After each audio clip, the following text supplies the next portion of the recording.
Welcome to Real Estate and Taxes with Lakshay. I will be helping you minimize your taxes. All right. Good afternoon, everyone. How's everyone doing? Good, bad, amazing. All right, perfect.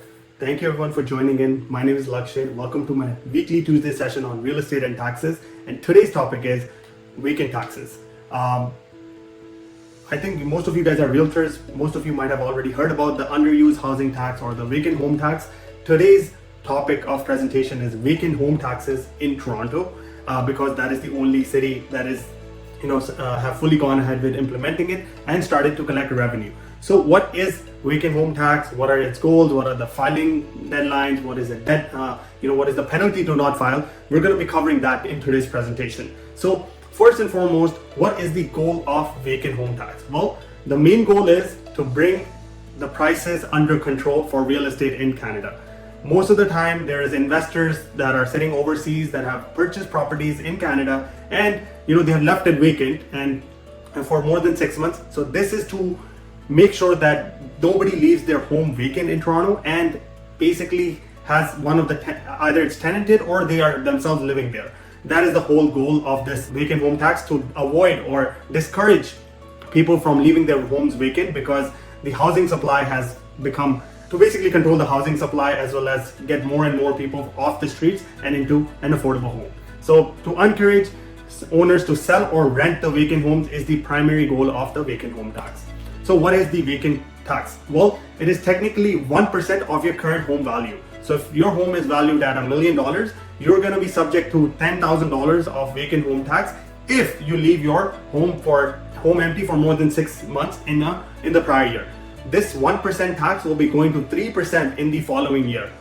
So make sure if you have a property in Toronto, number one, you declare that it is not vacant. Number two, if it is vacant, it is not vacant for more than 6 months, because otherwise you would have to pay a steep amount of taxes, which is technically 1% of your current value assessment.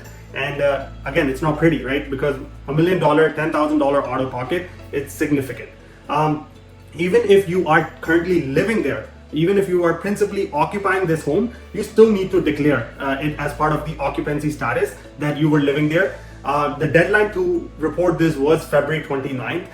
Because the rollout in Toronto was a mess, they actually extended the deadline to March 15th. So we've technically passed the March 15th deadline as well. Recently, one of my clients received a letter that they did not declare that they were either renting or living in the home.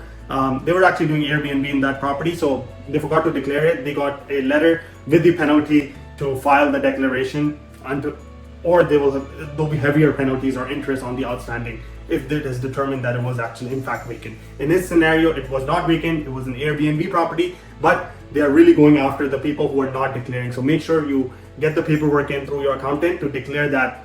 If it's not vacant, at least let them know. The tax technically does not apply to anyone who is a principal residence owner of that property that is living there, or properties that are principal resident of a permitted occupant. Maybe it's a tenanted property, or properties that are under the exempt criteria. We're going to talk about the exempt criteria a little bit later on in the slides. So what is considered vacant? Well, the property is considered vacant if it was not your principal residence, so nobody is living there, for at least 6 months throughout the year. So make sure the 6 month ballpark is the threshold that you somehow meet if you want to avoid paying this tax. The property is considered vacant if the property was not eligible for an exemption, and the property was deemed vacant because the owner failed to submit the declaration. So if you don't submit the declaration, even then you'll be on the hook of paying this tax. So the easiest thing to do is file by the deadline to avoid the additional penalties. You do not have to declare if the property is not assessed yet. That means it's a pre-construction. If it's a commercial unit, you do not have to be paying this vacant home tax. And on any empty space, so if it's on the MPAC, it says it's a condominium locker or parking space, then also you do not need to actually declare if it doesn't get governed by the vacant home tax. So now, how does the vacant home tax get calculated? Well, it is 1% of the current value assessed, which in this scenario, if it was $1 million, it would be $10,000. From 2024 and future taxation year, it is actually increasing to 3% from 1%. So 3% of $1 million on a vacant home works out to $30,000. So you're better off technically just renting it, collecting rent, rather than being out of pocket for this $30,000. The tax is basically based on property's occupancy status. So for example, if the home is vacant in 2023, the tax will be calculated based on you paid in 2024, but it will be based on the previous year. So who is actually exempt from this tax? Well, if there was a death of the owner, if there was any repairs and renovation that caused it to be empty for more than 6 months, if there's a court order that you cannot live there, or the principal resident is basically in the hospital, and if it's a builder's inventory, if it's like a builder's home that is technically left vacant and they're trying to find a buyer actively, even then you're not subject to paying the vacant home tax. So these are some of the conditions. A lot of people will try to see where they can fit in order to avoid paying this tax, but trust me, CRA is not in the mood of taking exemptions. They would figure out if you're trying to lie. So make sure that it is truthful and you have the supporting documents. What are some of the late filing fees? Well, the late filing fees would include $250 to $10,000. Again, significant.